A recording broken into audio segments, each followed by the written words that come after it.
प्रणाम जी सुंदर साथ जी। आज मैं भोजनगर में हरिदास जी को बाल मुकुंद जी के दर्शन और श्री देवचंद्र जी को वस्त्र की सेवा देने विक्रम संवत 1659 से 1662 का वर्णन करने जा रही हूँ।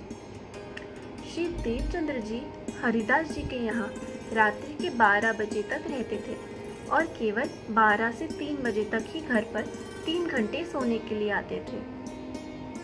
प्रातः 3 बजे से 6 बजे तक वो हरिदास जी के मंदिर की परिक्रमा करते थे। एक दिन हरिदास जी सुबह उठते हैं तो देखते हैं कि उनके घर के चारों ओर कोई व्यक्ति घूम रहा है।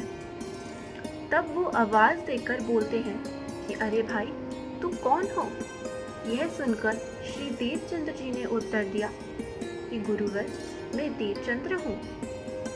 तब श्री देवचंद्र जी की आवाज़ पहचान कर उन्होंने देवचंद्र जी को अपने घर के अंदर बुलाकर पूछा कि इतनी रात को अंधेरे में यहाँ क्या कर रहे हो? तब श्री देवचंद्र जी ने कहा कि मैं जब रात में उठा तो मुझे समय का पता नहीं चला, इसलिए मैं आपसे मिलने के लिए चला आया।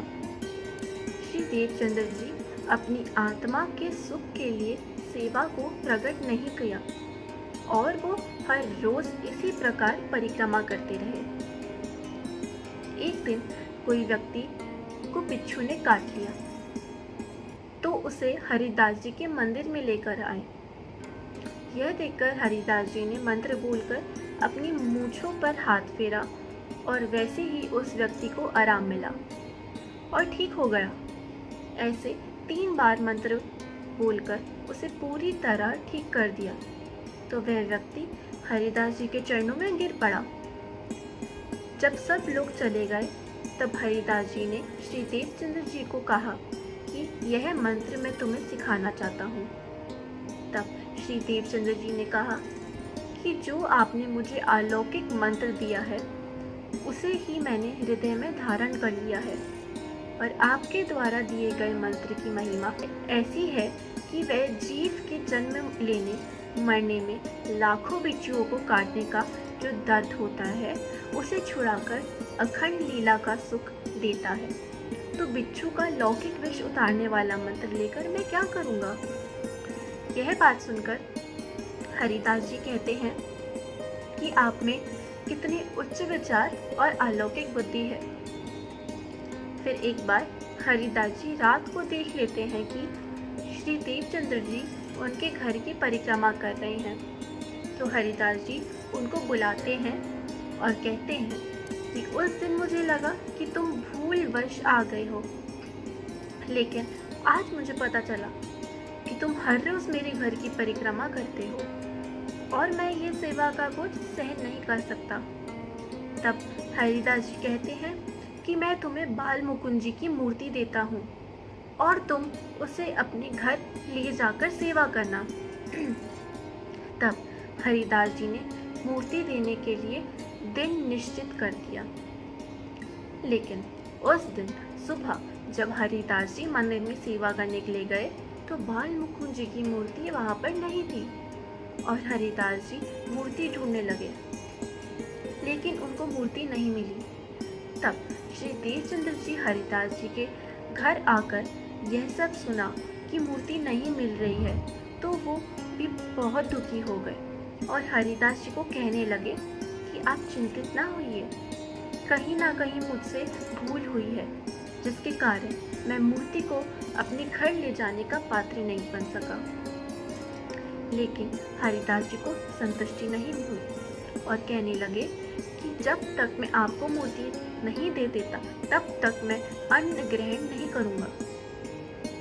श्री देवचंद्र जी ने भी पूरा दिन भोजन नहीं किया और उधर हरिदास जी भी भोजन किए बिना घर में एकांत बैठे रहे। इस प्रकार हरिदास जी अपने आराध्य की चिंतन में बैठे बैठे आधी रात हो गई और उनको हल्की सी नींद आ गई। तब बाल मुकुंद जी ने उनको दर्शन दिया। तब हरिदास जी कहते हैं कि प्रभु, आप कहाँ चले गए थे? तब बाल मुकुंद जी ने कहा कि मैं तो वहीं पर था। तो हरिदास जी ने कहा कि आप तो मुझे नहीं दिखाई दिए। तब बाल मुकुंद जी ने उत्तर दिया कि तुम मुझे श्री देवचंद्र जी के यहाँ पधारना चाहते थे, इसलिए मैं अदृश्य हो गया और तुम्हें श्री देवचंद्र जी के वास्तविक स्वरूप की पहचान नहीं है। उनके अंदर पार ब्रह्म की शक्ति विराजमान है और मैं उनसे मेरी सेवा नहीं करवा सकता। यदि श्री देवचंद्र इस बात को सुनकर दुखी होते हैं तो उन्हें बांके बिहारी जी के वस्त्रों की सेवा दे देना, लेकिन मूर्ति मत देना। तब ही हरिदास जी की आंखें खुल गई और इस प्रकार की दर्शन लीला से वे चौंक गए। जब हरिदास जी ने मंदिर में जाकर देखा तो बाल मुकुंद जी की मूर्ति वहां दिखाई दी तो वे प्रफुल्लित हो गए। अब हरिदास जी श्री देवचंद्र जी को सूचना देने के लिए घर से निकले और जैसे ही श्री देवचंद्र जी को उन्होंने रास्ते में सामने से आते हुए देखा तो हरिदास जी जल्दी दौड़े और उन्होंने अपना सिर श्री देवचंद्र जी के चरणों में रख दिया। तब श्री देवचंद्र जी चौंक गए और अपने हाथों से हरिदास जी को उठाते हुए बोला कि ऐसा अनर्थ क्यों कर रहे हो गुरुवर। तब हरिदास जी ने पूरी बात सुनाई कि कैसे उनको बाल मुकुंद जी के दर्शन हुए और कैसे उन्होंने आपकी वास्तविक पहचान कराई। इसलिए मैं आपको बाल मुकुंद जी की मूर्ति नहीं दे सकता, लेकिन उनके वस्त्र दे सकता हूँ। तब दोनों मंदिर में आकर बाल मुकुंद जी की मूर्ति के दर्शन करते हैं और साथ में भोजन ग्रहण करते हैं। अब हरिदास जी ने बाल मुकुंद जी के वस्त्रों की सेवा श्री देवचंद्र जी को दी और उन्होंने अपने घर लाकर सेवा को पधराया। अब श्री देवचंद्र जी ने अपने घर में बाल मुकुंद जी के वस्त्रों की सेवा सच्चे हृदय से करने लगे। घर में वो अपनी पत्नी को भी बांके बिहारी जी की सेवा नहीं करने देते थे, सारी सेवा अकेले ही करते थे, चाहे उनके लिए भोग बनाना हो या पानी लाना हो।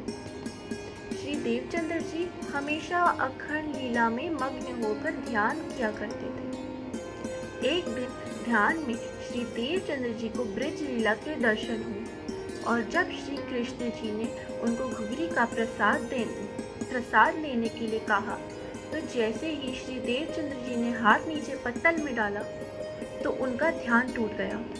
सोचने लगे कि ध्यान में दर्शन देने वाले और कोई नहीं बल्कि मेरी आत्मा के प्रियतम ही थे। अब यहाँ भोजनगर में रहते हुए उनकी आयु 24 साल की हो गई थी। प्रेम प्रणाम जी।